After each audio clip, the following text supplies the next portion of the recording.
오늘 제가 강의할 내용은 단미사료의 이해인데요. 물론 중간중간에 시간이 있을 때 우리가 이제 실습을 하다 보니까 이론 수업을 이제 중간고사 끝나고 나서 이론 수업을 많이 못 했습니다. 그리고 이제 특강도 있었고요. 그리고 학교 행사도 있다 보니까 요게 이제 그 여러 가지 맞물려서 하다 보니까 수업을 제대로 못 했어요. 제가 그래서 하여튼 뭐 이런 자료를 좀 남겨서 우리가 기말고사 때 시험을 봐야 되는데 시험 볼 내용이 별로 없잖아요. 그래서 고런 이제 시험 보는 용도로도 약간 서머리 개념으로 남겨 드리려고 합니다. 단미 사료는요. 여러분들이 뭐 이 내용은 다 알고 계실 거라고 생각을 하고요. 단미 사료는 크게 5가지로 나눠지는데요. 기타와 혼합성 단미사를 제외하면 주요 한 3가지 정도로 나누어진다라고 얘기를 했습니다. 그래서 식물성, 동물성, 광물성. 그래서 식물성 사료 대표적인 게 곡류죠. 그다음에 강피류, 박류, 서류, 식품가공부산물, 조류, 그다음에 섬유질류, 그다음에 제약부산물, 유지류, 전분류 등등등으로 나누어집니다. 그 다음에 동물성 단미 사료에는 단백질류가 있죠. 동물성 단백질류 대표적인 거는 우리 뭐 도축부산물. 그래서 뭐 혈분, 어분, 왜 갑자기 생각이 안 나는데 여기 뭐 읽으면 되는데 갑자기 생각이 안 나죠.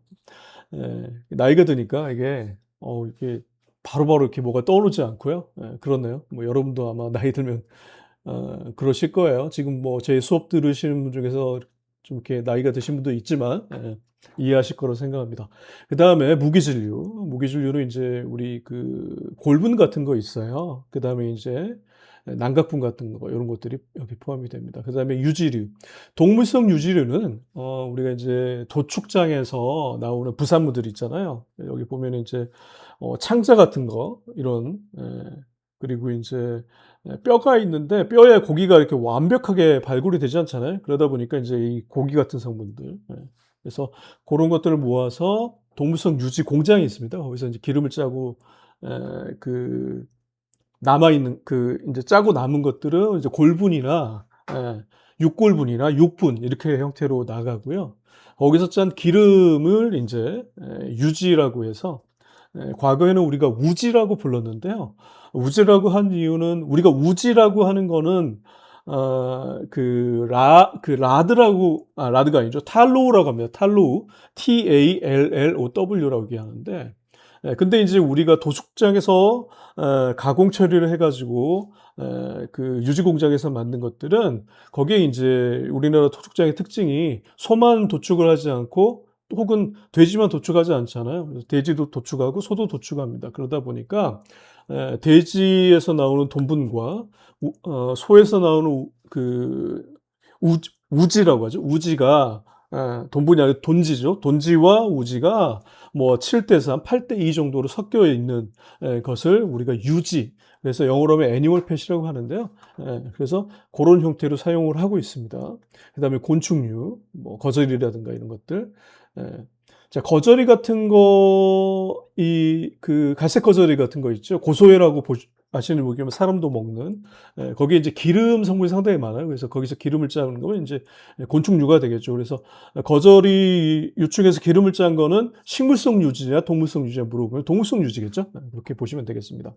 그 다음에 플랑크톤류, 낙농 가공 부산물 이렇게 나눠지고요. 그 다음에 광물성 단미사료로 나눠지게 되는 대표적인 게 식염입니다. 소금이죠. 여러분들 사료 배합 실습을 할 때 소금 보셨을 거예요. 그래서 소금이 우리가 먹는 소금은 조금 다릅니다. 그래서 소금. 그 다음에 인산염류와 칼슘염류가 있는데 인산염류는 우리가 흔히 사용하는 거는 그 인산칼슘을 얘기하는 거죠. 그래서 인광석을 이제 이렇게 부신 다음에 거기에 이제 뭐 유황이나 뭐 이런 것들을 섞어서 반응을 시킵니다. 황산 같은 거 있잖아요. 이런 것들 반응을 시키면 녹겠죠. 녹은 그러니까 약간 수용액 상태로 있는 것들에다가 마지막에 이제 그 탄산칼슘이라고 하는 가장 싸거든요. 탄산칼슘이라는 걸 섞어요. 그러면 이제 여기 인광석이라는 것에 있는 인성분과 탄산칼슘, 우리 석회석이라고 하는 거. 이 여기 있는 칼슘 성분이 혼합되겠죠. 그러다 보니까 인산칼슘이라고 부르는 거죠. 그래서 대표적인 게 MCP, DCP, TCP. 우리나라에서는 TCP라고 하는 여기 보면 이제 제3 인산칼슘이죠. 우리나라에서는 TCP가 생산이 됩니다. MCP나 DCP는 주로 이제 중국에서 그래서 전 세계적으로 인광석을 공급하는 나라는 중국이에요. 그래서 과거에는 사천성 쪽에서 많이 나왔고요. 지금은 좀 운남성 쪽에서 많이 나옵니다.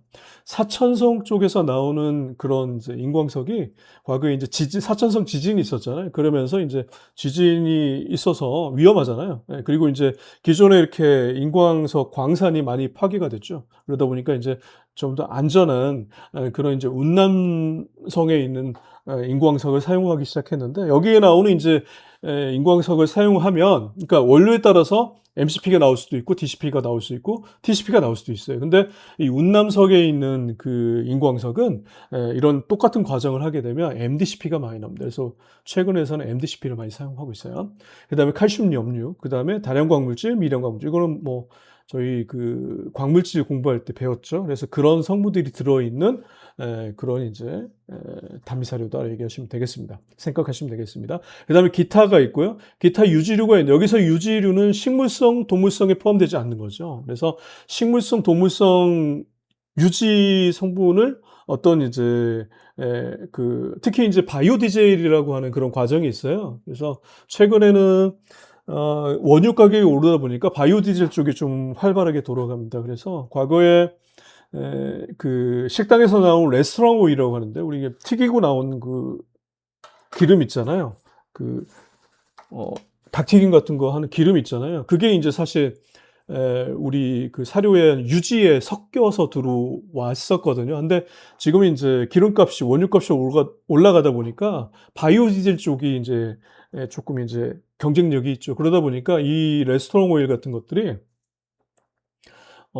이런 그 애니멀 팻의 그 유지에 섞어지는 것이 아니라 바이오디젤 쪽으로 에너지 생산하는 데로 간단 말이죠. 그러니까 바이오디젤을 하게 되면 그때 이제 이 중성지질을 분해를 시키면 지방산하고, 여러분들 그 아마 영양학 시간에도 공부를 했을 겁니다. 그 지방은 지방산과 글리세린으로 나눠지게 되죠. 그래서 그 글리세린, 그 분해된 글리세린이 생기게 되는데, 요게 이제 화장품 원료로도 사용이 되고요. 그리고 이제 한우 농가 같은 경우에는 이제 그 마블링에 도움이 된다고 그래서 육성 사료에 첨가하기도 합니다. 그리고 이제 글리세린이 화학적인 성분이기도 하지만 주로 이제 발효하는 과정 중에서 만들어지고요. 그리고 이제 이 글리세린이 그 화장품 성분이잖아요. 그래서 얼굴에 바르면 얼굴이 막 이렇게 광이 나잖아요. 그래서 사료에 좀 섞으면 사료 때깔이 좀 좋아지는 그런 특징을 가지고 있다. 그다음에 이제 뭐 단세포 단물, 우리가 이제 싱글셀 프로테인이라고 얘기하는데, 요거는 이제 주로 이제 효모 같은 것들이 있죠. 그래서 요런 것들, 불활성 효모라든가 이런 것들, 그리고 이제 그 불활성 효모를 가지고 효모만 생산하는 게 아니라 이 효모를 이용해서 뭐 옥수수를 발효를 시키는데 거기서 조미료 같은 성분도 만들어지게 되고 아미노산 같은 것도 만들어집니다. 그래서 이제 거기서 나온 부산물들도 단세포 단백질로 분류를 해서 유통이 되고 있습니다. 그 다음에 남은 음식물, 그 다음에 반려동물 음용소. 이거는 이제 제가 잠깐 얘기했는데, 그 반려동물에 먹이는 그 물은 이게 이제 그냥 수돗물 먹이면 안 된다. 그래서 이거 이제 이 특징은 뭐냐면 철분 같은 걸 거의 이제 없애가지고 철분을 없앤 그런 물이다라고 얘기를 했습니다. 그 다음에 혼합성, 위에 나와 있는 그 단미사료들을 이제 섞어 놓은 게 혼합제다, 이렇게 보시면 되겠어요. 그래서 다시 좀 정리하면 단미사료는 5가지, 주로 3가지. 식물성, 동물성, 광물성.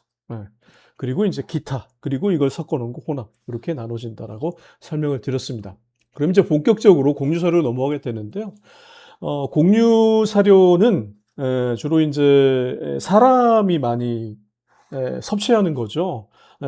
제가 이제 고전적 의미에서 사료를 얘기했었잖아요, 과거에. 그래서 고전적 의미의 사료는 사람이 못 먹는 거, 먹고 남은 거였는데, 이 축산업이라고 하는 산업 쪽으로 발달하면서, 그래서 사료라는 개념이 바뀌었다고 말씀을 드렸죠. 그래서 고전적인 의미의 사료가 아니라 진짜 최근에 근대적인 의미의 사료는 우리 축산물을 생산하기 위해서 가축한테 급여하는 것들이 사료라고 얘기했죠. 그러다 보니까 저쪽에 이제 아프리카나 동남아 쪽에 가면 사람도 못 먹는 옥수수를 우리는 가축한테 먹이고 있다. 물론 이제 그레이드가 낮은 그런 그 옥수수를 먹이고 있는 거죠. 자, 다 설명하면 시간이 너무 많이 걸리니까 간단하게 좀 설명을 드리겠습니다. 자, 곡류 사료의 특징. 자, 단백질 함량이 낮고요. 아미노산 조성이 좋지는 않습니다. 왜냐하면 단백질원이 아니기 때문이죠. 주로 에너지원으로 사용이 되는 거죠. 그렇죠? 그리고 에너지 함량이 높고 조소미 함량이 낮죠. 또 이제 농사료, 제가 사료를 세 가지로 나눈다고 얘기했잖아요. 첫 번째 농사료, 그 다음에 조사료, 그 다음에 보충사료. 그죠? 그래서 조사료와 농사료의 구분점, 조소미 함량이었죠. 여러분들 기억하실 거라고 생각을 합니다. 소화율이 좋죠. 기호성도 좋죠. 하지만 칼슘 관의 함량은 낮습니다. 그리고 황색 옥수수 외에 곡류 사료에는 비타민 A 함량이 낮아요. 제가 이게 좀 오류 중간에 보니까 오류 같은 것들이 있더라고요. 그래서 이렇게. 그 다음에 이제 비타민 D 함량이 낮은 편입니다. 그 다음에 비타민 B1, 사이아민이라고 하죠. 요거는 풍부하지만 비타민 B2나 B3 이런 것들은 낮은 편입니다. 그 다음에 곡류사료에 비타민 E 함량이 높은데요. 이거는 이제 종실 개념으로 생각하시면 돼요. 종실들은 비타민 함량이 높은 편이거든요. 그렇게 이해하시면 되겠습니다. 자, 그러면 대표적인 곡류의 옥수수가 있는데요. 자, 옥수수는 배합사료의 주 원료이죠. 우리나라는 옥수수와 대두박, 그러니까 콘, SBM, 소이빈 밀이죠. 배살 다이어트다라고 얘기를 했습니다. 그래서 옥수수와 대두박 위주의 사료를 우리는 급여하고 있습니다. 그래서 옥수수 가격이 오르면 옥수수를 대체하는 성분들을 찾아야 되고요. 그 다음에 대두박 가격이 오르면 대두박을 대체할 수 있는 원료를 찾아야 되겠죠. 그래서 배합사료의 50% 이상을 사용을 하고 있어요. 물론 이제 축종별로 50% 이하인 경우도 있습니다. 단계별로 축종이나 어떤 사육 단계별로 이렇게 50% 이하로 사용하는 경우는 있습니다만 일반적인 걸 얘기하는 거죠. 자, 옥수수는 영문으로 번역을 하면 콘으로 번역할 수 있고요. 남미에서는 마이즈, 뭐 남미뿐만 아니라 인도 같은 데도 마이즈라고 번역이 되기도 합니다. 자, 옥수수의 원산지는 멕시코죠. 여러분들 다 아실 거라고 생각을 합니다. 그래서 벼, 밀, 옥수수 3대 화곡류 식량 자원에 속한다. 그 다음에 옥수수의 색깔이 있는데요. 옥수수 색깔은 대표적인 옥수수는 우리가 황색이죠. 그래서 이 황색 성분에 의해서 특히 이제 산란계 사료에 먹였을 때 나나의 색깔이 육계 사료에 먹이면 그 닭의 지방색이 노랗게 하는 그런 성분이 되게 되는데요. 그걸 우리가 크산토필이라고 얘기합니다. 크산토필. 자, 여기 뒤에 나옵니다. 그래서 이 보면 기호성이 높고 지방색이나 난항의 착색 효과가 있다. 그건 뭐 때문이다? 크산토필 때문이다. 요 내용은 뭐 반복한 내용이고요. 그리고 이제 그 옥수수 위주로만 사용을 하게 되면 특히 이제 라이아신, 리보플라빈, 비타민 B2, B3의 결핍이 이루어질 수 있고 라이신 결핍을 유발할 수 있습니다. 그래서 우리가 이제 곡류 사료 위주로 먹이게 되면 제일 제한 아미노산이 라이신이다.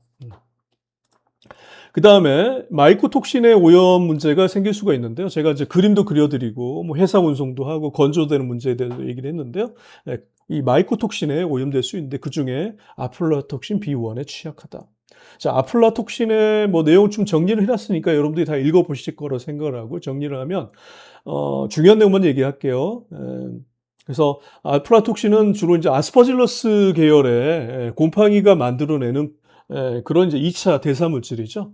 그래서 자외선 불빛을 이렇게 비추면 어떤 그 마이코톡신은 푸른색, 어떤 거는 그린색, 녹색을 띠죠. 그래서 우리가 B1, B2라는 것은 이 블루의 의미가 있는 거죠. B가. 그 다음에 G1, G2는 이제 그린이라는 얘기죠. 그리고 이제 우리가 일반적으로 이제 그 사료에서는 많이 나오지 않는데 아플라톡신 M1, N2가 있어요. 이거는 이제 그 우유에서 검출된 그런 그 톡신 종류가 있다. 하지만 우리가 사료 쪽에서는 M1, M2는 뭐 그렇게 신경 쓰지 않고 있습니다. 그래서 이 여러 가지 아플라톡신 중에서 문제가 되는 게 B1, B2, G1, G2인데 그 중에서도 아플라톡신 B1이 가장 강력한 발암 물질이라는 거죠. 발암 독성 물질이라는 거죠.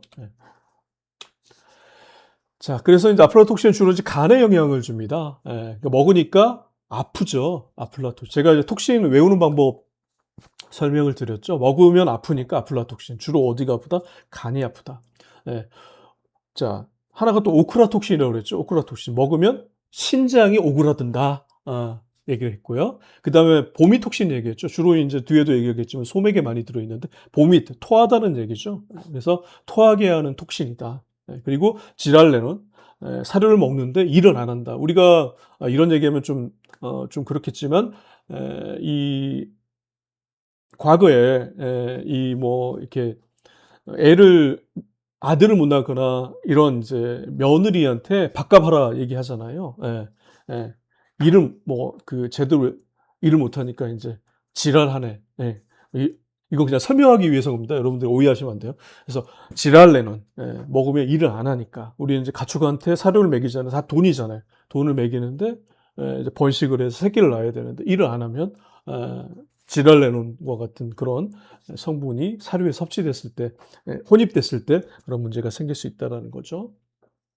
여기 있는 내용들이. 그래서 이제 중요한 거는, 이런 이제 원료들이 오염될 수 있기 때문에 여기서는 아플라톡신뿐만 아니라 뭐 소맥 같은 경우는 보미톡신에 오염될 수 있고요. 뭐 그 외 T2, HT2, 뭐 요런, 후모이신 뭐 이런 것들이 오염될 수 있기 때문에 우리가 이제 특히 이제 사료빈, 관리를 잘 해야 된다라고 했죠. 그래서 우리가 이제 그 사료에 이런 항생물질이나 이런 것들을 2009년인가요?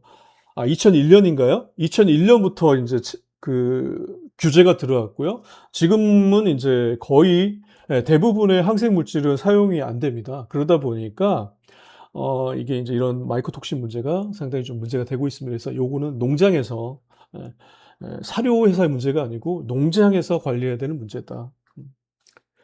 그다음에 옥수수의 가공 형태별로 에너지 함량인데요. 이거는 무슨 말이냐면 옥수수를 가공하는 것. 그러니까 옥수수 알곡채로 여러분들이 이제 그 어린애를 키워보셨는지 알겠지만 저도 이제 애가 셋이다 보니까 이제 기억나는 게 있어요. 애들한테 옥수수가 달잖아요. 옥수수 삶으면. 그럼 옥수수를 주면 이렇게 빨아 먹습니다. 그러다가 이제 이렇게 그 알곡이나 이런 것들이 이제 뱃속으로 들어가죠. 애들한테.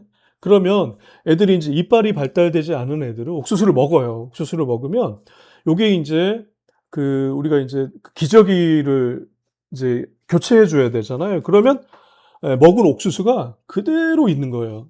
분해. 그건 왜 그럴까요? 그러니까 옥피에 있는 성분이 그러니까 특히 어린애가 그 이빨을 통해서 이거를 분해시키지 않으면 이걸 깨트리지 않으면 이 장에 있는 소화 효소가 들어가지가 않는 거죠. 그러니까 약간 이제 이렇게 불어터진 것처럼 생겼지만 약간 이제 우리가 밥을 하기 불었다고 하나요? 그런 이제 소킹이라고 영어로 하면 소킹인데요. 그런 상태의 그 옥수수가 대변으로 나오죠. 거의 이용되지 않는 거죠. 그러니까 얘는 이제 맛으로 먹었지만 영양적으로는 다 이용이 안 되는. 그러니까 우리가 이걸 이제 어디다 적용할 수 있냐면 가축한테 적용할 수 있는 거죠. 그래서 소가 아무리 반출을 한다지만 옥수수를 분쇄하지 않고 먹이면 이게 이용되지 않고 나옵니다. 그래서 우리가 이제 파옥세로 얘기하죠. 그래서 분쇄를 하거나 아니면 플레이크를 시키거나 그래서 가공을 해서 이제 급여를 해야 되는데요. 그래서 그 가공 정도에 따라서 옥수수가 가지고 있는 자체의 그로스 에너지라고 하는 에너지가 있는데요. 총 에너지는 차이가 없습니다. 분쇄를 하던 이거를 가공을 하든. 하지만 대사 에너지, 소화 에너지는 달라지게 되죠. 그래서 여기서 얘기하는 거는 소화 에너지를 얘기하는 겁니다. 그래서 소화 에너지가 높아지게 된다라는 거죠. 이렇게 여기 보면 홀쉘 콘이라는 건 뭐냐면 아까 얘기했듯이 분쇄하지 않은 것들입니다. 그래서 요게 여기 이제 드라이 콘 그레인하고 롤드라고 그랬잖아요. 그 롤 밀에다 집어넣은 거. 이건 플레이크 시킨 거. 그리고 요거는 이제 하이 모이스처인데 요건 이제 다른 개념입니다. 그래서 가공을 하는 정도에 따라서 ME가가 높아지죠. 그래서 대사 에너지, 예, 소화 에너지가 높아진다라는 그런 개념입니다. 그래서 그렇게 이해하시면 되겠습니다. 자, 그 다음에 옥수수의 품종인데요. 옥수수의 품종은 여러 종류가 있어요. 우리가 지금 주로 이제 미산 옥수수를 사용하면 미산 옥수수는 이제 오목씨라고 하는데, 요런 겁니다. 모양이. 예, 그래서 약간 이빨처럼 생긴 그런 이제 품종이죠. 그래서 가장 많이 사용이 되고요. 그리고 여러분들도 뭐 이렇게 옥수수를 먹을 때 뭐 팝콘 제외하고요. 뭐 이렇게 놀이공원 같은 데 갔을 때 이렇게 옥수수를 이제 이렇게 구워 가지고 나온 옥수수, 노란색 옥수수 이런 것들도 팔잖아요. 혹은 이제 뭐 약간 스윗콘 같은 것도 파는데 모양은 이제 그 오목시 모양을 가지고 있고요. 그다음에 이제 경립종이라고 하는데요. 씨알이 이제 둥글둥글합니다. 둥글둥글하고요. 그래서 요거는 이제 어, 음, 동글동글한데 요거를 이제 뭘로 얘기하면은 여기 이제 남미산 옥수수 같은 경우가 이런 이제 약간 경립종이다. 단단합니다. 그래서 오목시보다는 좀 단단한 그런 옥수수예요. 그래서 이제 그 남미산 옥수수 같은 경우 처음에는 우리가 사용을 할 때 그런 부분들 때문에 좀 이제 또 분쇄하거나 이런 데 좀 신경을 써야 되는 그런 옥수수이긴 하지만 산란계에서는 상당히 좀 더 이런 경립종 같은 거 특히 이제 지역별로 좀 차이가 나는데 미산 같은 경우에는 색도가 좀 낮아요. 미산 같은 경우는 이제 하얀 옥수수도 많이 생산이 되거든요. 노란 옥수수가 아니라 그러다 보니까 약간 이제 색도나 이런 것들이 이런 이제 구둠씨 경립종 같은 경우에 특히 남미산에서 오는데 이런 것들이 더 좀 색깔이 짙고요. 그래서 산란계 농장 같은 경우에는 이제 이런 그 남미산 옥수수를 선호합니다. 그 다음에 감미종이 있는데 요거는 이제 초당 옥수수 아시죠? 그래서 요 그냥 씹어 먹을 수 있는 정도의 당도가 있는 그런 옥수수입니다. 그 다음에 폭립종이라고 하는데 요 튀김 옥수수죠. 여기 보면 이제 여기 폭종이 있는데요. 아마 여러분들 영화관에서 이제 팝콘인데 다 이렇게 팝콘이 팝업 된 거잖아요. 그래서 팝이 되지 않고 남아 있는 그런 옥수수가 약간 이런 모양을 띠고 있다. 폭립종입니다. 그다음에 나종, 찰옥수수. 우리가 이제 일반적으로 찰옥수수로 하는 것들. 약간 끈적끈적하고요. 찰기가 있죠. 그런 게 찰옥수수다. 그다음에 하이브리드 품종은 뭐 여러분들 뭐 읽어보시면 될 것 같고요. 그다음에 이제 축종별로 옥수수 최저 사용 수준이 있는데 뭐 소 같은 경우에는 35% 이상 사용을 한다는 얘기고 그다음에 돼지 같은 경우는 뭐 이유자돈에서 50% 이상, 육성돈에서 40% 이상 뭐 이렇게 사용을 하고 있는데요. 이게 0이라는 것은 0%를 사용한다는 것이 아니라 제한을 건다는 거예요. 나중에 이제 배합비 할 때 배우실 텐데 0이라는 것은 제한을 하지 않는다는 거죠. 그냥 걸리는 대로 사용하는 거고요. 그다음에 이유자돈 같은 경우는 50% 이상 무조건 놓고 쓴다. 요거는 나중에 무슨 의미인지는 이제 배합비 프로그램을 돌릴 때 여러분들 이해하실 거라고 생각합니다. 그 다음에 우리 단면적인데요. 자, 여기 보시면 이제 요거는 습식 가공 공정을 좀 설명을 좀 드려야 되겠네요. 그래서 옥수수는 이제 건식 가공과 습식 가공이 있는데요. 건식 가공이라는 것은 우리가 이제 밀가루 만들듯이 옥수수 가루 만든 거로 생각하면 됩니다. 그래서 물리적으로 분쇄시킨 거. 이게 이제 건식 가공이고요. 그래서 건식 가공된 옥수수는 사실은 많이 유통이 되지 않고요. 거의 대부분 습식 가공으로 이루어집니다. 그래서 뭐 삼양 제넥스인가요? 거기 있고요. 그다음에 두산 CPK, 뭐 사조 뭐 요런 데서 이제 해외에서 옥수수를 갖다가 습식 가공을 해서 최종적으로 만드는 게 바로 이 전분닭이라는 거죠. 그래서 여기가 이제 이게 웻 밀링인데요. 습식 가공입니다. 그래서 쉘드 콘이라는 것은 일반적으로 여러분들이 알고 있는 옥수수예요. 옥수수가 이제 옥수수 통째로 이제 옥수수로 이제 뭐 예를 들어서 이제 가공하지 않은 옥수수 형태로 옥피가 있는 상태로 들어오겠죠. 그러면 이거를 이제 뭐 좀 세척을 해야 되겠죠. 세척을 하고 스팁 탱크라는 게 있는데 옥수수를 좀 불리는 겁니다. 불리는 탱크예요. 우리 밥할 때 밥을 불리는 것처럼. 그리고 이제 점 세퍼레이터라고 하는데 점이 문제는 옥배합니다. 여러분들 삶아가지고 먹을 때 이렇게 밑에 빠지는 부분들이 있잖아요. 꼭 이빨의 그 뿌리 부분처럼 우리가 이제 옥수수를 이렇게 삶아서 먹을 때 남아 있는 부분이 있거든요. 그게 이제 점입니다. 점. 옥배하거든요. 그래서 옥배아를 이제 분리하는 기계가 있어요. 그래서 옥배아만 분리합니다. 그러면 이제 여기서 이 물에 불려서, 근데 물에 물만 있는 게 아니고 여기 화학물질들이 들어있죠. 그래서 여기서 이제 화학물질은 우리가 이걸 옥침수라고 합니다. 옥침수. 여기서 나오는 것들을. 그래서 옥침수를 그러니까 농축을 시켜요. 그걸 이제 콘스티어 리퀴드라고 하거든요. 그러니까 옥침수가 콘스티어 리퀴드인데 이걸 이제 우리가 이제 옥수수를 불리는 과정 중에서 나오는 물들이 있죠. 물을 이제 그 날려 보내서 콘스티어 리퀴드 옥침수를 만듭니다. 그럼 이제 이 옥침수가 여러분들 많이 알고 계신 특히 이제 소 관련돼서 하시는 분들은 많이 알 거예요. 콘 글루텐 피드는 단백피거든요. 단백피. 그래서 단백피의 그 원료로서 사용이 됩니다. 원료로서. 그럼 이제 쭉 설명을 드릴게요. 스팁 탱크에서 이 옥침수가 나오고요. 그 다음에 옥배아를 분리하면 옥배아만 해서 기름을 짜면 옥수수 기름이 나옵니다. 그리고 옥배아에서 기름 짜고 남았잖아요. 그래서 콘 전밀이라고 해서 옥배아 박이 나옵니다. 옥배아 박이요. 그 다음에 여기서 이제 그 옥배아를 분리된 거죠. 분리시킨 다음에 이제 분쇄를 시킵니다. 근데 이제 분쇄를 시킬 때 여기 젖어 있는 상태로 분쇄를 시켜요.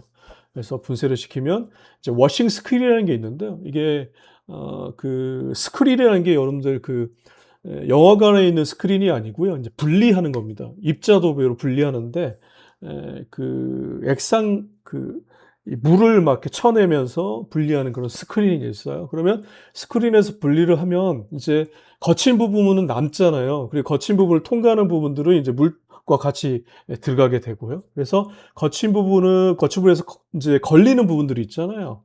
그거를 이제 걷어서 우리가 이걸 뭐라 하면 옥피라고 합니다. 옥피 성분만 분리해서 이제 그걸 건조를 시키죠. 그래서 건조하는 과정에서 옥침수를 갖다가 사용을 해서, 그래서 옥침수에는 실제 단백보다는 가짜 단백들이 좀 있어요. 왜냐하면 이제 스팁 탱크에서 가짜 단백, 우리가 이제 MPN이라고 하는 그런 성분들 좀 쓰거든요. 그래서 가짜 단백이 좀 있습니다. 그 다음에 옥피 같은 경우에는 단백질 함량이 상당히 낮아요. 5% 이내거든요. 그래서 우리가 단백피 같은 경우가 조산백 함량이 한 20% 정도 되는데 한 5% 정도에는 그 옥수수 피에서 옥피에서 온 성분이고요. 나머지 15%는 가짜 단백입니다. 그래서 이거는 이제 MPN 소스가 되는 거죠. 그래서 우리가 소에서는 많이 사용하죠. 단백피가. 하지만 단위 동물에서는 좀 제한적으로 사용합니다. 그래서 어떤 사람은 1% 사용하고 어떤 사람은 2% 사용하는데 저는 아예 사용을 안 하고 있어요.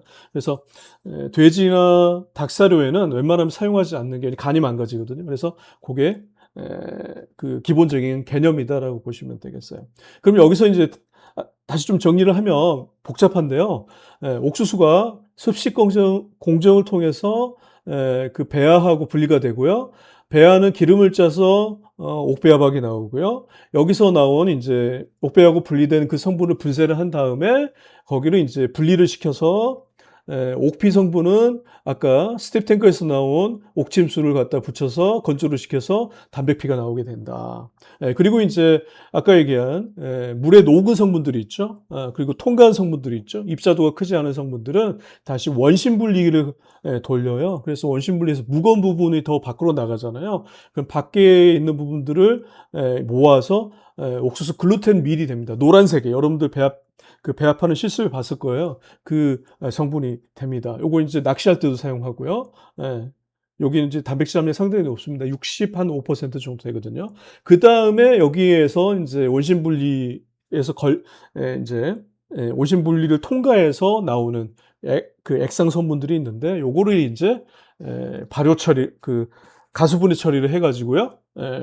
최종적으로 이제 덱스트린, 슈거, 우리가 전분당이라고 그러죠. 이런 것들이 만들어지게 됩니다. 그래서 스위트너라는 거는 감미제거든요. 좀 약간 다른 성분들이 있어요. 그래서 요게 어디 사용되느냐?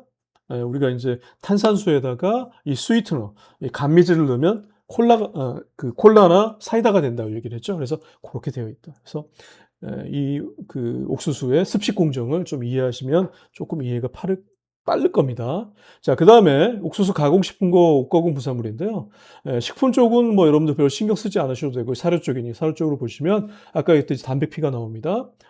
그래서 중국산 같은 경우에 20%고 국내산은 18% 정도 돼요. 이 중에서 대부분은 가짜 단백이다. 그다음에 옥수수 글루텐 밀이 있는데 조단백이 한 60% 이상, 국산 같은 경우는 65% 정도 나옵니다. 수입산 같은 경우는 62% 정도 나오고요.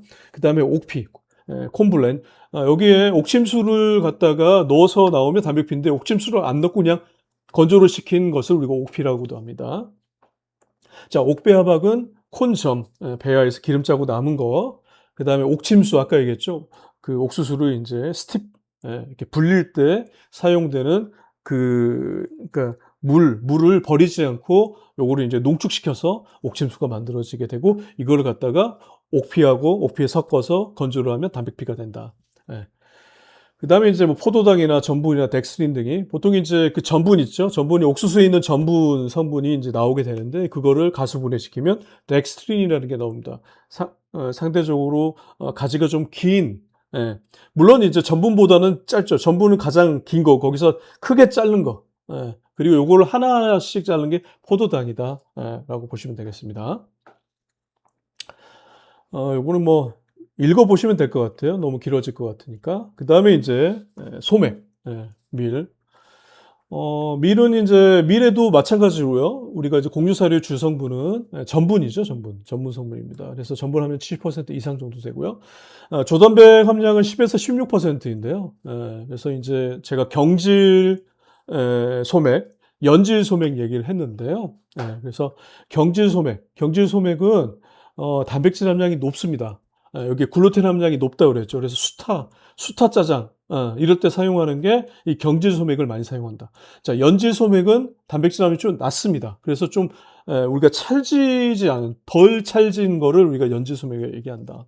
그래서 경질 소맥이 많이 들어가는 것은 피자 도우 같은 거, 만두피 이런 것들, 그리고 연질 소맥이 많이 들어가는 거는 카스텔 같은 부드러운 이게 많이 사용이 된다고 설명을 했어요. 자, 원료적인 특징, 전분 함량이 높죠. 그 다음에 조단백 함량 10에서 16%입니다.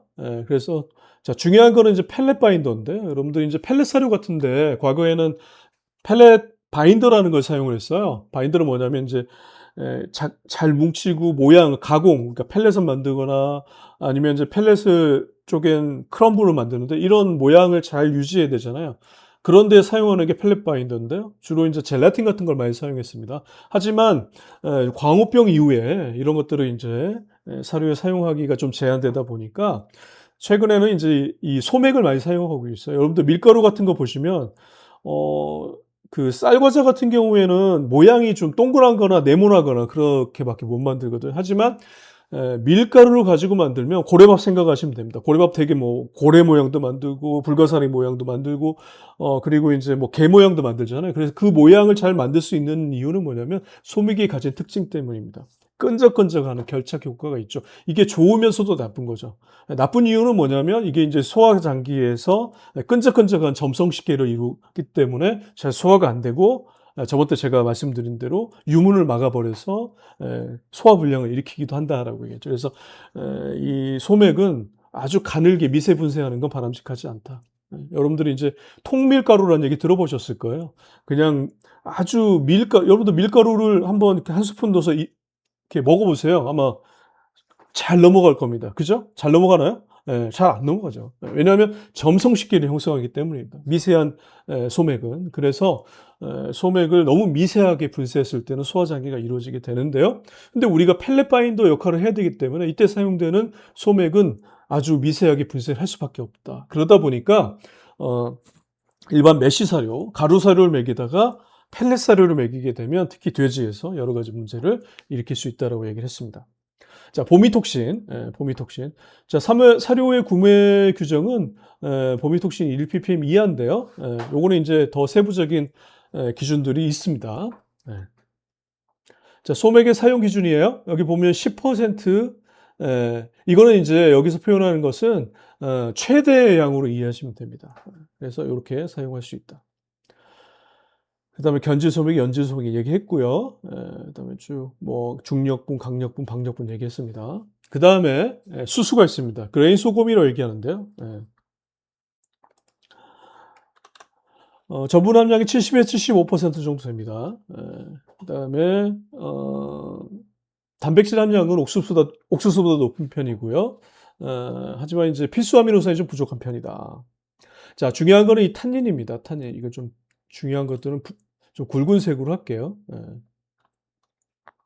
그 다음에 비타민 A나 D, 카로틴 함량 거의 없죠. 그러니까 뭐 이 카로틴이라는 것은 크산토필 같은 걸, 크산토필이 카로틴에 포함되거든요. 자, 성분도 이해하시면 되겠고요. 그 다음에 이제 곡물수수와 사탕수수가 있는데요. 이 곡물수수입니다. 곡물수수. 이렇게. 요거 이제, 이게 비교한 거죠. 그레인 소금하고 사탕수수. 그래서 뭐 읽어보시면 되겠습니다. 뭐 어려운 내용이 없으니까요. 그 다음에 수수의 축적면 사용 기준인데요.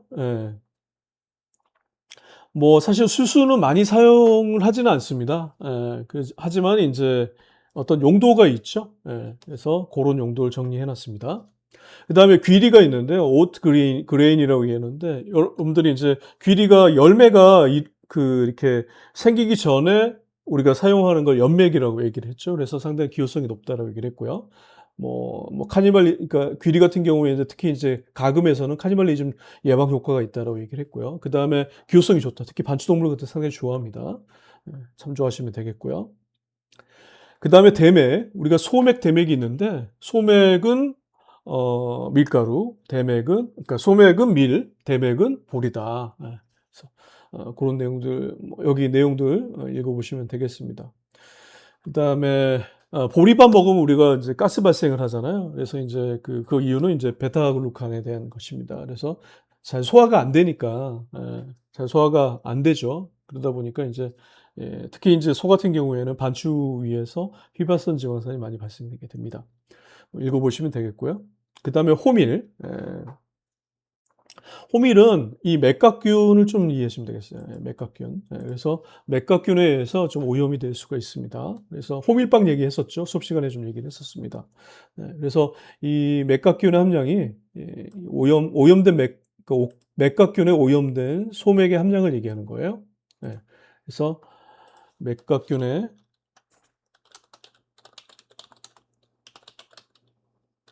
호밀의 함량이 0.3% 이하인 호밀은, 그러니까 오염됐을 경우에, 이하인 경우에는 사용할 수 있다. 하지만 일단 오염이 되면 이런 종개나 초생추, 자돈, 임돈, 임신 후에는 제한된다. 되겠습니다. 그 다음에 쌀은 이제 많이 활용이 되는 그런 그 곡류는 아니에요. 특히 우리 이제 축산 쪽에서는. 하지만 가끔 이제 현미라고 하죠. 현미가 많이 사용이 되는데, 그거 이제 굴량미입니다. 굴량미가 이제 연한이 돼가지고요. 이제 우리 국군 잔병한테 쌀을 먹여야 되는데, 쌀이 너무 오래됐어. 그러면 이제 요거를 이제 사료로서 이제 처리를 하는 겁니다. 그래서 일정 기간에 오랫동안 이제 보관되어 있는 쌀을 현미 상태로 있죠. 현미를 이제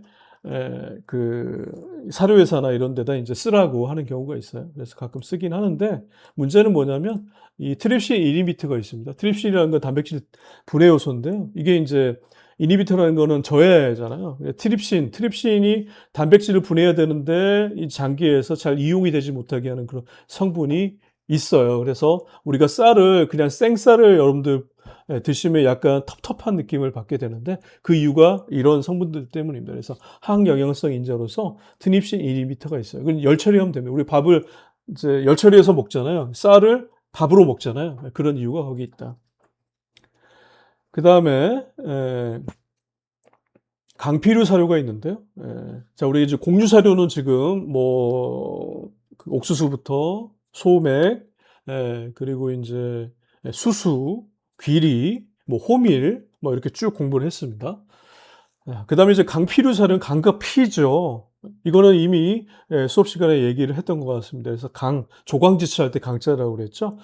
그래서 미강, 맥강 이런데 밀기홀에 있는 성분들입니다. 피는 제가 똥구멍 찢어지게 가난하게 할 때 피. 그래서 이 피류 위주로 먹게 되면 이제 진짜로 찢어진다, 피난다라는 얘기예요.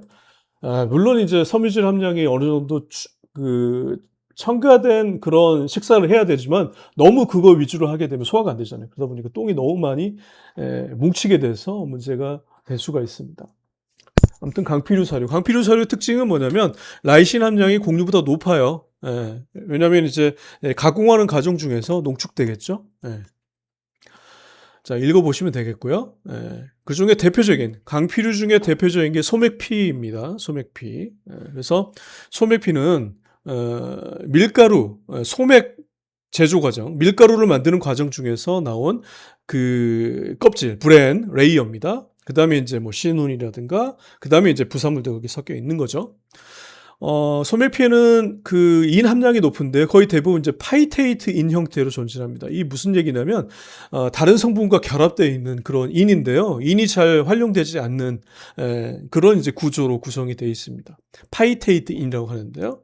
그래서 우리가 주로 이제 요즘에 많이 사용하는 게 파이타이제라고 하는 인분해 요소를 첨가를 하게 되면 이게 이제 분해가 되죠. 그래서 파이테이즈는 단순히 인을 이용할 수 있게끔 해주지만 인과 결합되어 있는 다른 성분들, 영양소들을 이용할 수 있게끔 하기 때문에 상당히 중요한 그런 효소다.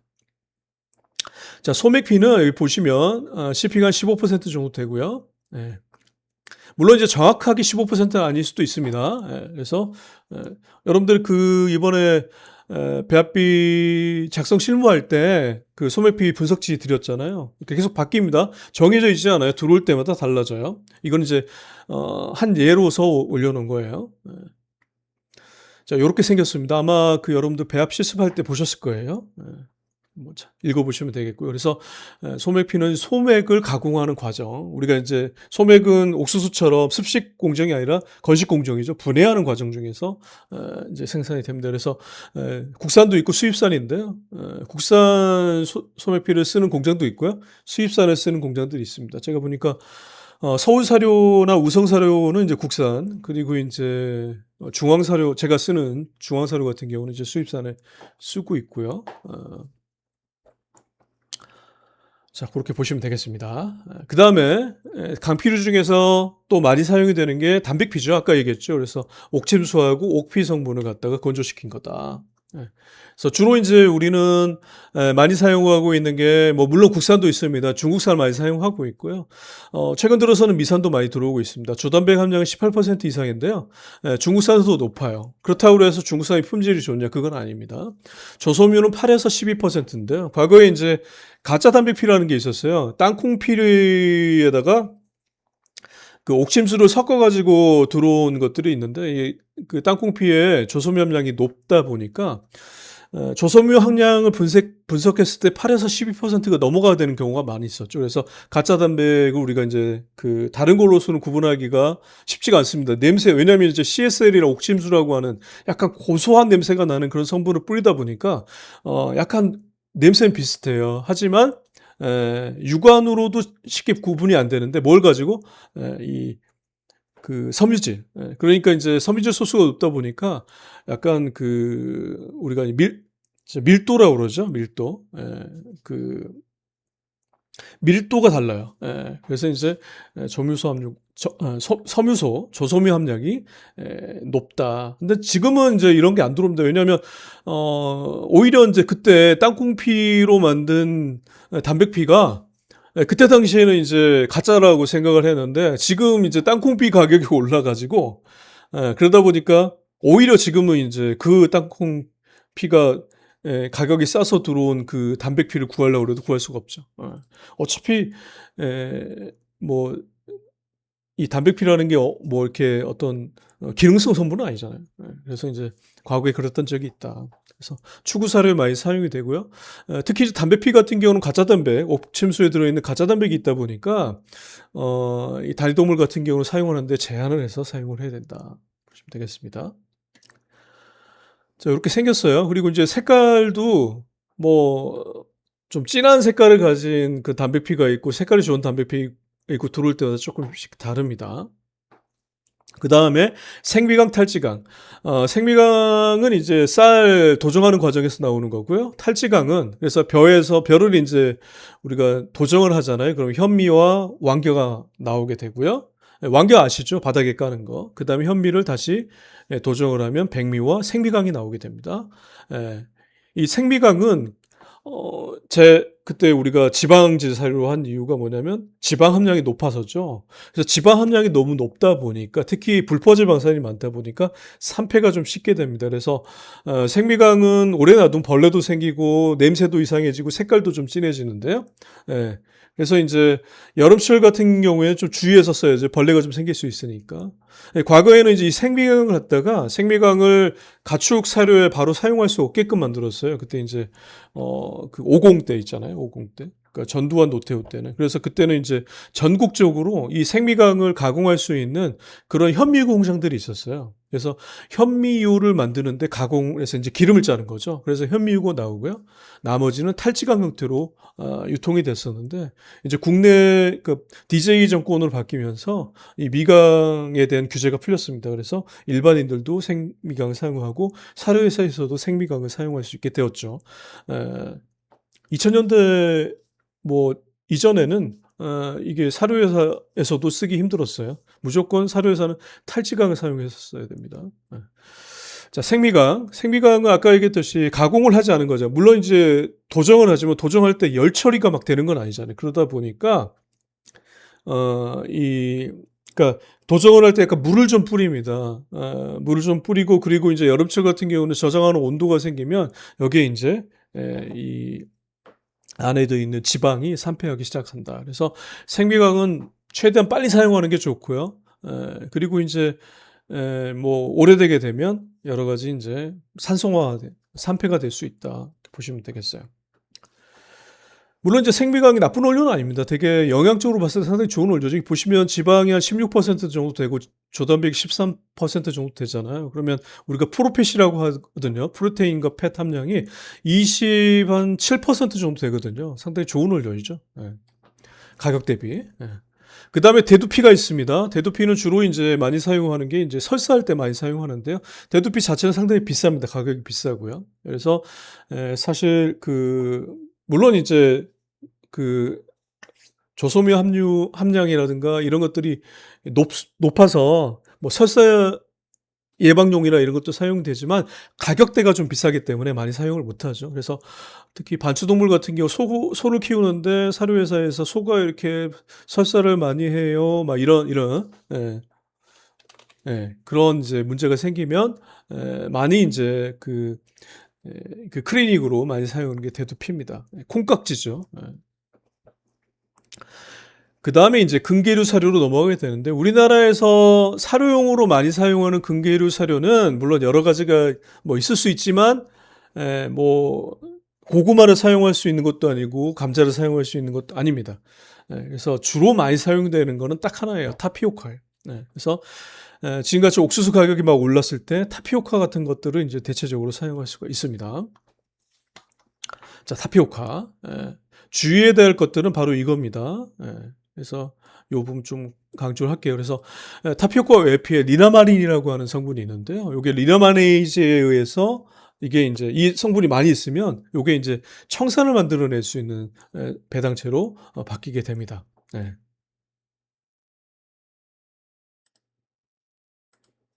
요거 좀 이렇게 쪼끔 바꿔 줘야 되겠네요.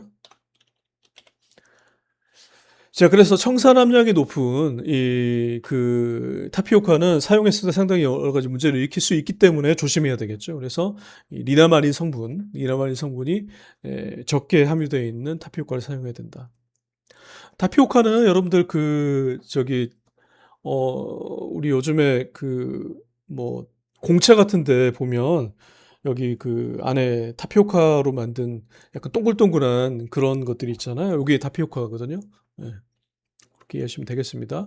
그 다음에 고구마. 물론 이제 고구마는 사실 사용으로 많이 사용하지 않는데요. 가격이 비싸서죠. 하지만 가격만 맞는다면 상당히 좋은 원료다. 거의 옥수수를 다 대체할 수 있고, 특히 이제 호박고구마 같은 경우에는 카로틴 함량이 유일하게 있어서, 우리가 이제 이런 근계류 중에서요. 고구마, 감자, 뭐 타피오카 중에서 카로틴 함량이 있는 게 이 호박고구마입니다. 하여튼 뭐 참조하시면 되겠고요. 그 다음에 이제 방류 사료로 넘어가게 됩니다. 방류 사료. 자, 방류 사료는 기름짜고 남은 거라고 얘기를 했죠. 그래서 이제 뭐 대표적인 게 대두박, 그 다음에 호마박, 임자박 이런 것들이 있다. 뭐 여기는 읽어보시면 되겠습니다. 자, 대두박. 대두박의 특징을 좀 우리가 알 필요가 있는데요. 단백질 함량이 한 44% 정도 되는데요. 수입산 대두박 같은 경우 44% 정도 되고요. 그 다음에 이제 국내산 같은 경우에는 최대한 48%까지 나옵니다. 이게 이제 열 처리를 했기 때문에 트립신 1인비터 같은 것들은 좀 생대두에는 있지만요. 이 대두박에는 거의 없습니다. 열 처리를 했기 때문에. 다만 이제 과도한 열 처리를 해서 안에 있는 그 아미노산과 같은 성분들이 갈변화돼서 이용이 잘 안 되는 그런 이제 그런 원료들도 있습니다. 그래서 수입산 대두박 중에서는 특히 남미산 같은 경우에는 그런 이제 과도하게 열처리 된 것들. 그래서 그거를 우리가 보기 위해서 분석하는 게 있는데 그게 KOH 솔루빌러티예요. 여기는 지금 안 나와 있는데요. 여기 있네요. 그래서 KOH 솔루빌러티를 통해서 용해도를 통해서 측정하는데요. 보통 한 80 정도, 80에서 90 정도, 한 85 정도, 85 정도가 적당합니다. 근데 이제 85로 해서 너무 높아도 문제가 되고요. 너무 낮아도 이용성에 문제가 생깁니다. 그래서 수입 대두박 같은 경우에는 이 용해도가 한 70, 한 5 정도 수입산. 이 국산 같은 경우에는 80에서 한 85% 정도 나옵니다. 그렇게 이해하시면 되겠어요? 자, 그 다음에 최종박이 있는데요. 레입시드 밀입니다. 이 이름 자체가 좀 특이하죠. 그래서 이제 우리가 이제 우스갯소리로 하는 게, 우리 고전 드라마 같은 데 보면, 사고가 많이 터지는 게 물레방앗간이잖아요. 근데 서양은 그 유채밭이라고 하더라고요. 아무튼 그건 이제 뭐 참조하시면 되겠고요. 잘 찾아보세요. 무슨 의미인지는. 제가 더 설명하면 조금 오해를 할 수 있기 때문에. 그래서 최종박은 이제 유채꽃 아시죠? 유채꽃이 피고 노란색 꽃이 피고 열매가 맺잖아요. 그럼 열매를 따서 기름을 짠 것을 우리가 최종유라고 합니다. 근데 여기 캐놀라라는 얘기가 있는데 캐놀라는 이제 최근 들어서는 이제 이게 유전자 조작으로 만든 유채를 갖다가 유전자 조작을 캐놀라라고 하는데, 유전자 조작을 하지 않은 캐놀라도 있다 하더라고요. 아무튼 그건 이제 참조하시면 되겠고요.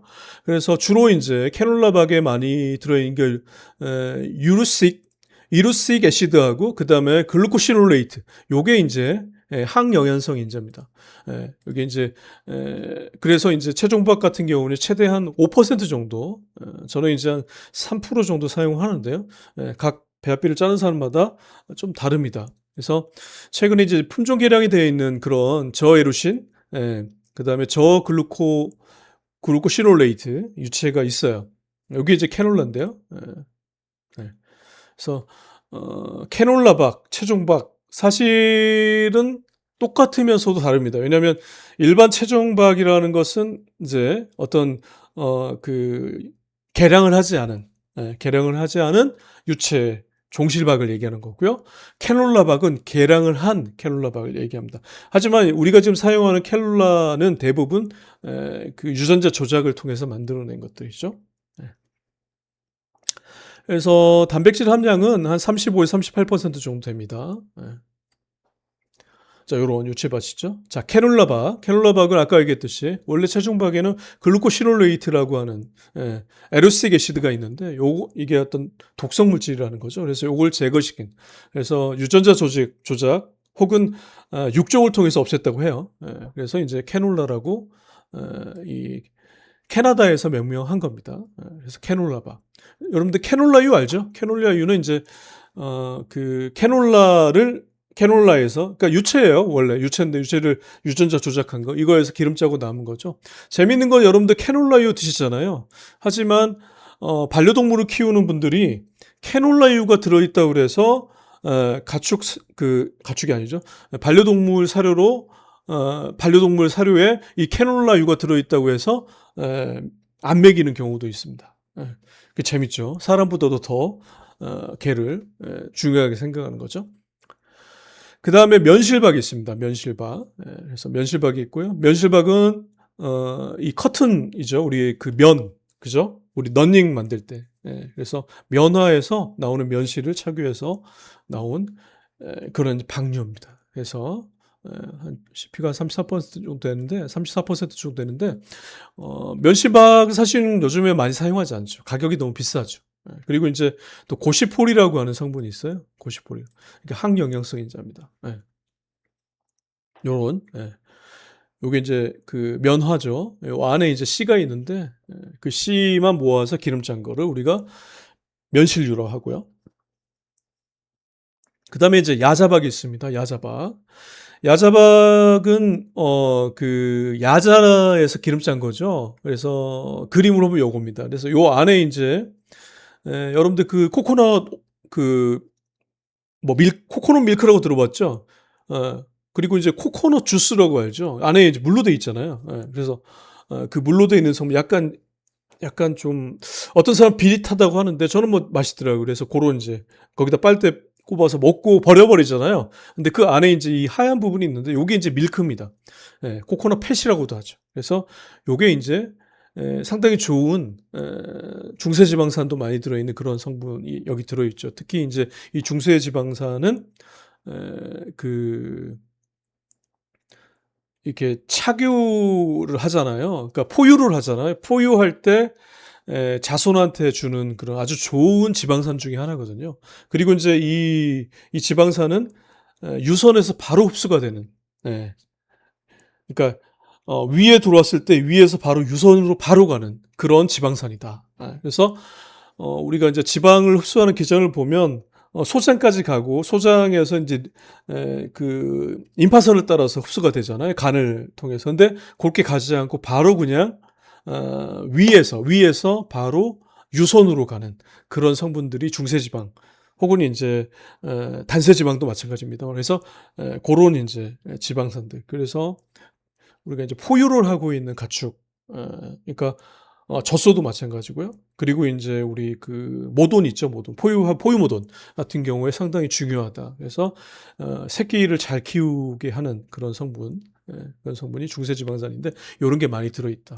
이제 그런 이제 지방들이 많이 들어 있으니까 야자박 같은 경우를 이 그 젖소 사료나 그리고 이제 그 포유돈 사료에 첨가를 하게 되면 이런 이제 장점도 있다. 하지만 야자박 잘 이용이 안 되잖아요. 그러다 보니까 야자박을 양돈 사료에 넣게 되면 이거를 이제 분해할 수 있는 그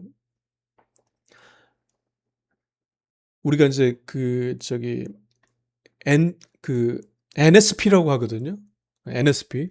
non-starch polysaccharide라고 하는. 이것도 제가 설명을 드렸던 것 같은데요. 그래서 이런 성분들이 많이 들어있다 보니까 요거를 이제 분해할 수 있는 NSP 효소 이런 것들이 이제 필수적으로 사용이 돼야 된다. 그 다음에 팜박이 있습니다. 자, 야자박은 이런 코코넛이고요. 팜은 대추야자 아시죠? 대추야자. 여러분들 요즘에 하니까 대추야자도 팔더라고요. 그 대추처럼. 근데 그래서 여러분들 라면 보면 팜류 있잖아요. 이게 다 이 팜박. 그러니까 팜이라고 하는 그 야자에서 기름을 짠 게 팜유예요. 이게 이제 그 라면을 튀길 때 사용이 되잖아요. 그래서 거기서 기름 짜고 남은 게 팜박입니다. 팜커넬밀이라고 하는데요. 조선배가 한 14% 정도 되고요. 야자박은 14.5%, 15% 정도 됩니다. 네. 그 다음에 옥수수 글루텐밀이 있어요. 옥수수 글루텐밀은 아까 얘기했듯이 옥수수를 가공하는 습식 공정에서 그 원심 분리를 시켰을 때 이제 분리되는 그 성분입니다. 그래서 노란색이다, 착색 성분이 있다. 그래서 단백질이 이거는 이제 61.28% 좀 낮은 겁니다. 그래서 국산 같은 경우에는 60한 4%, 65%까지도 나온다. 원료에 따라 달라요. 중국산은 뭐 이건 중국산인데 중국산 같은 경우는 조금 낮아요. 네. 그다음에 옥수수 배아바, 옥배아바. 그래서 옥수수에서 분리된 배아를 착유하고 남은 기름을 짜고 남은 박을 옥배아박이라고 얘기를 합니다. 약간 노란색이죠. 아마 여러분들 이번에 사료 배합할 때 옥수수 배합박이 왔는지 모르겠는데 아마 요렇게 생겼습니다. 예. 그다음에 호마박.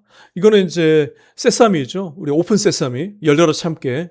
계속 얘기를 했죠. 그래서 시장에서 수거한 수거박의 단백질 함량이 높아요. 왜냐하면 기름을 착유를 잘 못하니까 기름 성분이 좀 남아 있어요. 그러다 보니까 조단백 함량이 상대적으로 낮다. 하지만 뭐 우리가 이제 뭐 사조에서 만든 참기름 같은 거 있잖아요. 뭐 CJ에서 만든 참기름 같은 거. 요런 것들은 이제 대기업에서 짤 때는 이 기름을 아주 잘 짭니다. 그러다 보니까 기름이 상대적으로 많이 빠져나왔으니까 단백질이 좀 남아있겠죠. 그래서 단백질 함량이 좀 높은 편이에요. 네. 자, 세사미 5일밀이죠. 오일이 생략됐습니다. 그래서 호마박, 참깨박. 예. 우리가 대두박은 대두박은 참깨묵, 호마박은 참깨묵이죠. 예. 대두박은 콩깨묵이죠. 콩깨묵. 예. 들깨박은 임자박은 들깨묵이죠. 예, 그렇게 보시면 되겠습니다. 임자박, 페닐라 오일밀입니다. 들깨 착유하고 남은 거죠. 이렇게 생겼어요. 들깨가 이렇게 생겼고요. 여기서 기름 짜고 남은 게 이 임자박입니다. 그 다음에 동물성 단백질 사료 넘어가게 되는데요. 동물질 단백질 사료에는 주로 이제 도축부산물, 그 다음에 어분, 뭐 유제품, 뭐 이런 것들이 활용이 돼서 만들어지게 되는데요. 대표적인 게 육분, 육골분, 어분, 혈분, 그 다음에 우모분이죠. 깃털분, 뭐 깃털분이라고 그러면 여러분들 이해 못하니까 우모분, 그 다음에 유제품 등이 포함됩니다. 그래서 단백질 함량이 상당히 높죠. 반면 이제 우모분 같은 경우는 단백질 함량이 높지만 유효한 그런 아미노산은 많이 없습니다. 특히 이제 황을 함유하고 있는 그런 아미노산들, 그러니까 뭐 메티오닌이라든가 시스테인 함량은 높지만 다른 뭐 라이신이나 메치오닌 함량은 상당히 낮은 편이다. 그러니까 우모분은 단백질 함량이 높지만 싸죠. 단백질 함량이 높으면 비싸야 되는데 우모분은 쌉니다. 그래서 특히 이제 이 우모분 같은 경우에는 뭐 육분이나 어분에 혼입돼서 일종의 이제 공급하는 사람들이 가격을 더 받기 위해서 단백 함량을 높여서 분석을 할 때 우리가 일반성 분석이라고 해서 저단백 함량을 분석하잖아요. 그러면 이게 높게 나오죠. 하지만 이런 우모분 같은 게 혼입되게 되면 이 동물성 단백질 사료의 품질은 되게 떨어지겠죠. 그래서 사료회사에서 이런 원료를 사용할 때는 이 우모분이 많이 들어있는지 안 들어있는지 확인합니다. 그래서 현미경으로 보면 이 깃털 같은 게 보이거든요. 그래서 현미경으로 보거나 아니면 이제 아미노산, 총 아미노산 분석을 해요. 한 20가지 정도 아미노산을 분석해서 조성을 봅니다. 근데 이제 아까 얘기했듯이 메치오닌이나 시스테인, 특히 이제 메치오닌보다는 시스테인이 많이 들어있는데, 이런 것들이 많이 들어있다면, 우모분이 많이 들어있다고 볼 수가 있겠죠. 메치오닌이 많이 들어있으면 그건 괜찮아요. 왜냐하면 이제 메치오닌 제2제한 아미노산이니까. 우리가 식물성 박류에는 이 메치오닌이 결핍되기 좋습니다. 다시 얘기하면, 곡류에 결핍되기 쉬운 게 라이신이에요. 그러니까 주로 이제 옥수수를 많이 사용하잖아요. 그러니까 사료에 가장 많이 사용되는 원료 곡류 사료인데 그중에서 옥수수잖아요. 유럽 같은 경우에는 소맥을 많이 사용하는데 그것도 이제 곡류 사료잖아요. 거기에 결핍되기 쉬운 게 소맥이나 옥수수에 결핍되기 쉬운 아미노산이 라이신입니다. 그래서 라이신은 제1 제한 아미노산이에요. 그리고 이제 메치오닌은 주로 이제 동물성 단백질 사료에 많이 들어있어요. 그러다 보니까 이제 식물성 단백질 방주를 많이 사용하게 되면 이 메치오닌이 결핍되기가 쉽죠. 그러니까 만약에 우리가 가축한테 사료를 먹이는데 동물성 단백을 전혀 사용하지 않는 사료를 먹여야 된다라고 하면 요즘에는 동물복지 사료 같은 경우에는 이런 단백질 사료 쓰면 안 되잖아요. 그러다 보니까 이럴 때는 메치오닌이 결핍되기 쉽다라는 거죠. 물론 라이신도 결핍되기 쉽습니다. 그래서 정제된 화학적으로 합성이 된 라이신과 메치오닌을 추가적으로 사용하죠. 물론 트레오닌과 트립토판도 사용을 합니다. 자, 소화율은 어분이 제일 높고요. 혈분, 육분, 우모분 순서다 보시면 되겠어요. 자, 육분, 육분 육골분, 밀 우리가 밑본 밀이라고 얘기하는데요. 그래서 도축 부산물 선별해서 분쇄하고 가열하고 탄수 압착하고 지방 분리하고 건조해서 다시 분쇄하고 저장을 합니다. 요런 과정으로 되어 있다. 자, 그다음에 어분이 있습니다. 어분은 색깔이 좀 다양해요. 하얀 어분이 있고 붉은색의 어분이 있는데 하얀색 어분은 원료 자체가 좀 우리가 이제 회를 먹을 때요. 광어 같은 거는 이 물고기의 색깔이 하얗잖아요. 근데 여러분들 고등어 같은 거 있잖아요. 참치 같은 거 이런 거는 색깔이 진하죠. 등푸른 생선이라고 그러죠. 그래서 그 어분의 색깔을 가지고도 구분할 수가 있는데요. 물론 인제 광어를 가지고 광어가 주성분인 어분이지만 열 처리하는 과정에서 지결을 사용한다거나 노타리 캐논 형식으로 지결을 사용하게 되면 쉽게 얘기하면 타게 되잖아요. 그러면 아무리 원료가 광어라도 광어와 같은 백색 어류로 하더라도 색깔이 진해질 수밖에 없죠. 그래서 어분은 원료가 어떠냐 혹은 건조 방식, 가공하는 방식에 따라서 색깔이 진해지기도 합니다. 그래서 색깔이 진하다는 것은 좀 싼 어분일 수 있어요. 색깔이 좀 밝은 색은 좀 가격이 좀 비싸다 이렇게 보시면 되겠습니다. 자, 어분 적용 시 단점이 있는데요. 어분이 산패되기 쉽죠. 왜냐하면 이제 어분에 지방 성분이 오메가3나 이런 것들이 있는데 좋지만 이게 오래되면 우리 생미강에 있는 그 지방이 불포도가 높아서 산패가 되는 것처럼 오메가3 성분도 산패가 되기 쉽거든요. 냄새가 좀 안 좋죠. 산패가 되면 그렇게 되기 쉽다라는 거죠. 그다음에 품질의 변동이 심하죠. 왜냐하면 어종이 똑같은 물고기만 잡아서 올 수 있는 게 아니라 어쩔 때는 뭐 고등어, 어쩔 때는 삼치, 어쩔 때는 뭐 광어, 뭐 이런 것들이 사용이 될 수 있다. 어쩔 때 광어가 폐사하게 되잖아요. 그럴 때는 이제 요거 뭐 어분을 만들어야 되겠죠. 그래서 이 비린 냄새 같은 경우가 이제 축산의 악취로도 이어질 수 있다. 그리고 계속 어분의 가격이 오르고 있습니다. 특히 이제 고급 어분 같은 경우에는 육분보다 훨씬 비싸요. 또 이제 너무 또 어분을 많이 사용하게 되면 여러 가지 문제도 일으킬 수 있어요.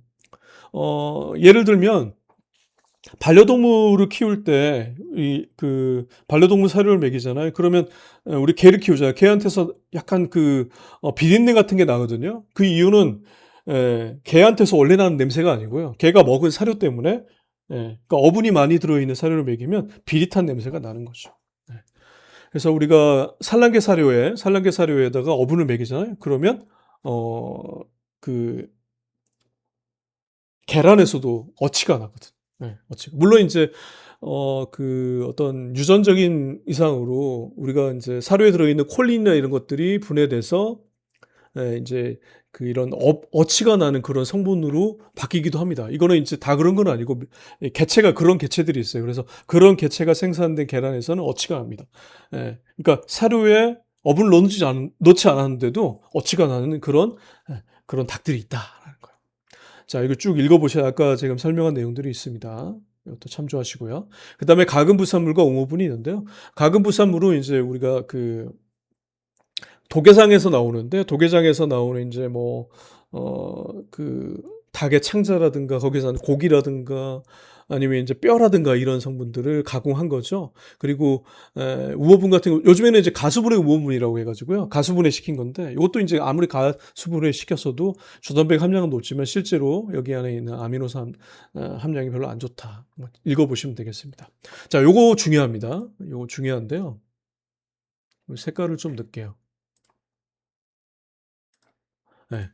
단백질 살로로 체크 포인트인데요. 그래서 자, 동물성 단백 같은 경우에는 이제 뭐가 문제냐면 살모넬라 같은 거 있죠. 대장균 이런 것도 오염이 문제가 있고 그다음에 단백질 소화율과 용해도 중요합니다. 아까 얘기했듯이 어분인데 예를 들어서 우호분이 들어있다든가 육분인데 우호분이 들어있다든가 요런 이제 그래서 소화율, 펩신 소화율이나 이런 것도 중요하거든요. 그리고 식물성 단백질 같은 경우에도 용해도가 중요합니다. 그래서 식물성 단백은 KOH 솔루빌리티를 보고요. KOH 용해도를 보고요. 동물성 단백은 펩신 용해도를 봅니다.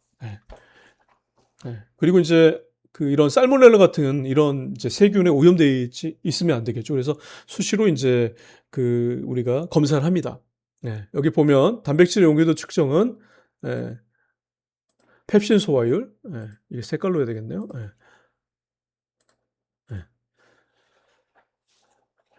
요거는 이제 펩신 소화율 같은 경우에는 예, 그 동물성 단백질, 동물성 용해도. 그래서 이 안에 들어있는 성분 중에 단백질이 실제로 소화가 가능한 형태인지 그래서 요거 참조하시면 되겠습니다. 그래서 6분이나 6골분, 우모분, 그러니까 6분이나 6골분에 우모분이 섞였는가, 혹은 가짜 단백이 섞였는가 할 때 사용하는 게 펩신 소화율이다.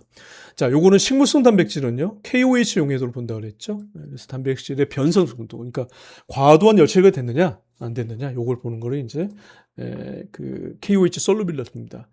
펩신 소화율은 소화 가능한 단백질 비율을 측정하는 거고요. 그래서 동물성 단백질은 펩신 소화율, 식물성 단백질은 KOH 용해도를 봅니다. 네. 아까 이거 뭐 KOH 용해도 대두박 같은 경우에 많이 사용을 하고 있고요.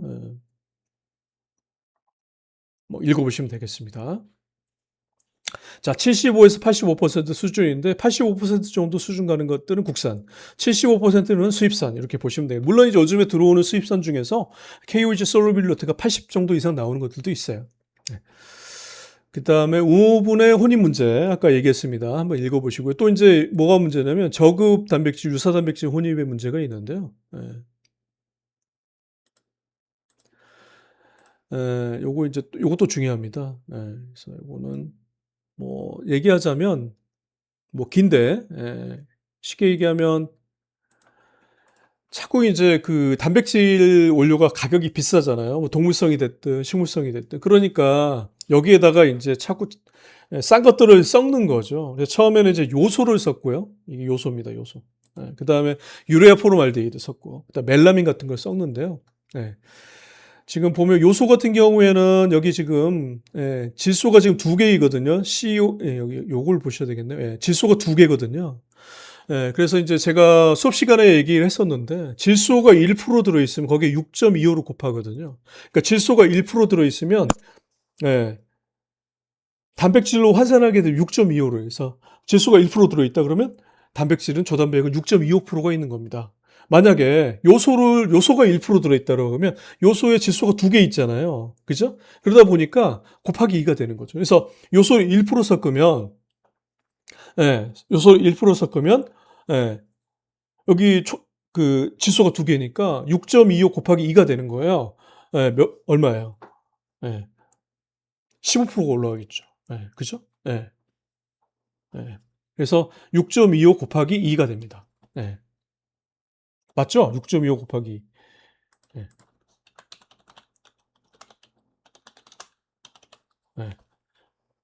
아, 12.5. 죄송합니다. 12.5. 요즘에 수학이 안 되네요. 산수가 안 되네. 12.5%가 올라가게 됩니다. 12.5%가.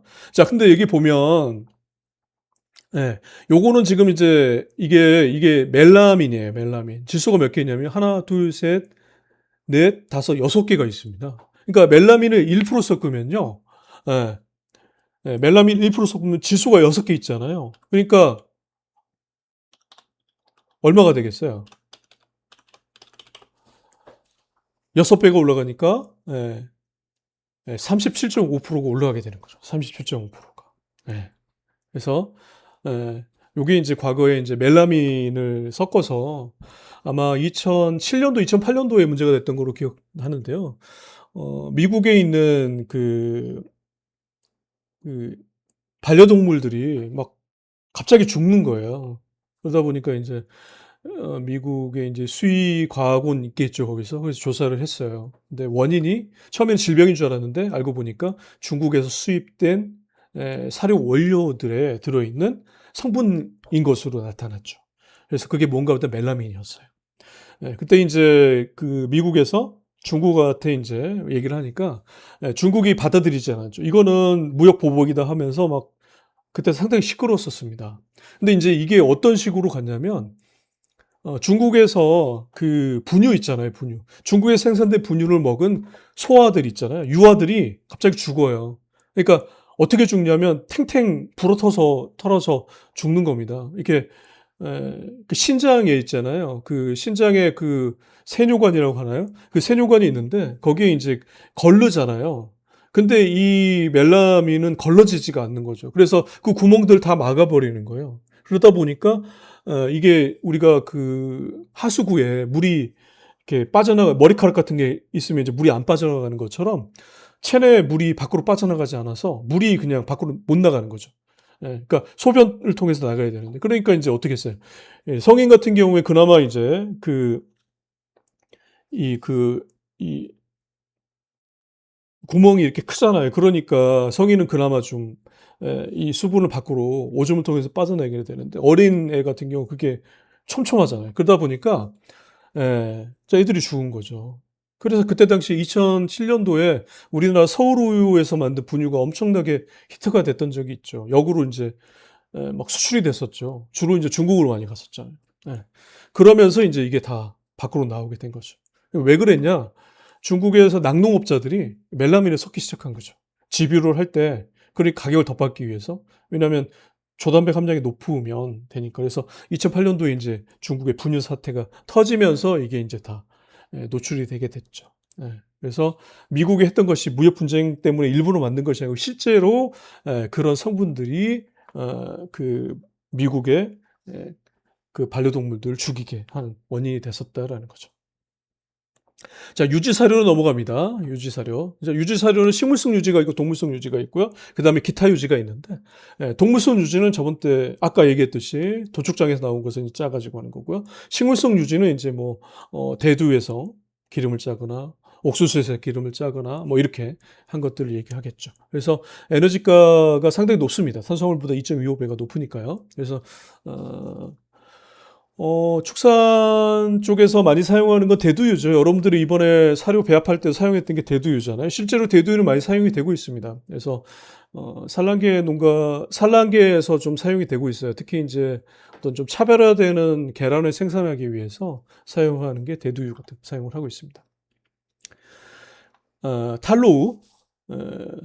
우리가 유지라고 하는데 유지가 아니고 이제 탈로우는 사실은 우지죠, 우지. 근데 이제 소 도축장만 있는 것이 아니라 돼지도 같이 도축을 하다 보니까 섞여 있다. 뭐 돈지가 8이고 우지가 2. 혹은 7대 3인 경우도 있고 아니면 이제 과거에 레스토랑 오일이 섞이는 경우도 있습니다. 그래서 그게 유지다. 동물성 오일, 팻, 애니멀 팻이라고 얘기하죠. 그래서 도축장에서 원료를 갖다가 유지 공장에서 착유해서 이제 사료회사에 납품하는 그런 것들이 있다. 그 다음에 지방제 사료에 돈지 계유가 있습니다. 계유 같은 경우에 폴추리 오일을 얘기하는데 이것도 이제 그 독의 부산물인데요. 이게 이제 그 개가 되게 좋아해요. 닭의 그 계유를. 그래서 과거에는 이제 그냥 러프한 상태의 계유가 사용이 됐는데 지금은 이제 반려동물이 거의 휴먼 그레이드 형태잖아요. 그래서 반려동물 사료에 그냥 계유, 그냥 도살장에 나온 계유를 쓰면 또 난리가 납니다. 그래서 정제된 계유, 좀 비싸죠. 이런 것들 사용하고 있고요. 국내에서는 계유가 주로 이제 그런 데 활용이 되고 있습니다. 그 다음에 이제 대두유 식용잔류인데요. 대두유를 갖다가 이제 그 식용유잖아요. 그걸 갖다가 닭을 튀기고 남은 거. 이게 식용잔류다라는 거죠. 네. 뭐 두 개 비교해 놨습니다. 참조하시면 되겠어요. 그 다음에 이제 목초류 사료가 있는데, 목초류 사료는 이제 뭐 주로 이제 우리 생초가 있고요. 건초가 있고 사일리지 형태로 되어 있다. 그래서 생초 형태로 급이하는 것은 이제 보통 이제 국내산 조사류라 아니면 이제 내가 이제 그 재배지가 있다든가 특히 이제 착유를 이제 방목을 시키는 그런 곳이 있을 때 생초를 급이할 수가 있겠죠. 물론 이제 생초를 보통 이제 이런 그 하천 같은 데 가서 배 가지고 주기도 하고요. 근데 주로 우리나라에서 사용이 되는 건초 형태로, 회의 형태로, 그 목초류가 사용이 되고 있죠. 그리고 이제 일부 사일리지 형태로, 이제 유통이 되고 있습니다. 자, 하본카 목초가 있고 두가 목초가 있죠. 그래서 하본카 목초의 대표적인 건 티모시, 토올 페스큐. 저도 이제, 제가 과거에 2010년부터 2015년인가? 2015년부터 2020년까지 제가 전남사료라고 IM팜이라고 하는 그런 이제 TMR 공장인데 거기 이제 배합비를 짠 적이 있었어요. 그때 이제 뭐 육성을 할 때 티모시가 좋은데 티모시는 너무 비싸네. 지금도 아마 마찬가지일 겁니다. 그래서 뭐 고급 그 어떤 그 저기 그 건초로서 티모시를 많이 사용하는데 등급을 잘 받기 위해서는 티모시를 사용해야 된다 막 이런 얘기가 있어요. 근데 저는 이제 사실 이게 개념적으로 봤을 때는 거친 풀이거든요. 육성 때 그 티모시를 먹이는 이유는 이제 백고래를 키우기 위해서 하는 거거든요. 그래서 저는 이제 뭐 티모시뿐만 아니라 폴 페스큐 같은 건 사실 거칠거든요. 그래서 거친 그런 이제 건초를 사용하는 게 좋은데 한우에서 티모시 사용하는 거는 좀 오버하지 않나 그런 생각도 해요. 자, 그다음에 두과목초가 있는데 두과목초는 인제 단백질 함량이 좀 높죠. 그래서 대표적으로 알팔파라든가 뭐 버드프 트레포일 같은 거, 그다음에 이제 화이트 클로버라든가 레드 클로버라든가 요런 것들이 인제 두과목초입니다. 단백질 함량이 높고요. 예. 요거를 인제 알팔파가 또 인제 사료에다가 넣었을 때 도움이 되긴 하는데 알팔파가 인제 뭐 중국산 알팔파도 있고요. 또 인제 뭐 다른 데서 오는 알팔파가 있는데 저는 뭐 그 고급 알팔파를 먹여야 되냐 그건 아닌 거라고 생각을 해요. 물론 인제 젖소 사료, 착유 사료는 상당히 좀 인제 뭐 건초나 이런 것도 좋은 건초를 쓰는 게 바람직하죠. 그다음에 혼파 목초가 있고 그다음에 인제 야생 자생초 이런 것들이 있습니다. 그래서 뭐 풀을 배 가지고 직접 해서 주시는 그런 분들도 있죠. 장 뭐 정리를 해 놨으니까 한 번씩 보겠습니다. 그래서 이탈리안 라이그라스가 있는데요. 뭐 요즘에는 라이그라스 많이 파종도 하시고요. 이게 애뉴얼입니다. 뭐 읽어 보시면 되겠고요. 그다음에 페레니얼, 단연과죠. 단연생이죠. 그래서 페레니얼 라이그라스, 그다음에 버무다 그라스, 그다음에 이제 오차드 그라스, 그다음에 수단 그라스, 뭐 티모시, 뭐 톨페스큐, 알팔파 등의 것들이 있습니다. 뭐 볏짚 많이 사용하고요. 뭐 과거에 인제 얼마 전에 이제 볏짚에 들어있는 그 농약 성분 때문에 문제가 된 적이 있었어요. 그래서 여러분들 선택해서 쓰실 때 반드시 그 농약 검사 잘 보시고요. 그다음에 연맥, 우리가 인제 오트라고 귀리가 인제 패기 전에 인제 수확을 해서 쓰는 그런 인제 뭐 연맥도 뭐 헤이가 있고요. 스트로우가 있습니다. 그래서 스트로우는 좀 품질이 좀 떨어지겠죠.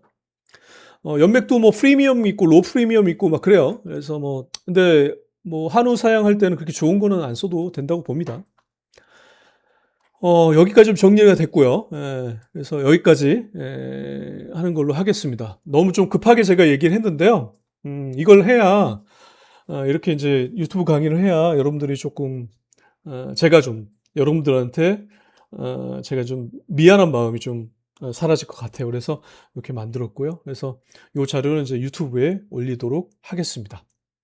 그리고 이거에 대한 질문이 있으면 다음 주까지는 강의가 있으니까요. 여러분들이 보시고 질문하시면 되겠고 뭐 에 뭐 따로 질문이 있으시면 아마 질문은 그렇게 없으실 거라고 봐요. 그래서 이 자료가 블로그에 다 있기 때문에 여러분들이 참조하시고 뭐 블로그에 댓글 달아도 되고요. 아니면 저한테 문자 보내셔도 되고 그렇게 하면 되겠습니다. 오늘 여기까지 할게요.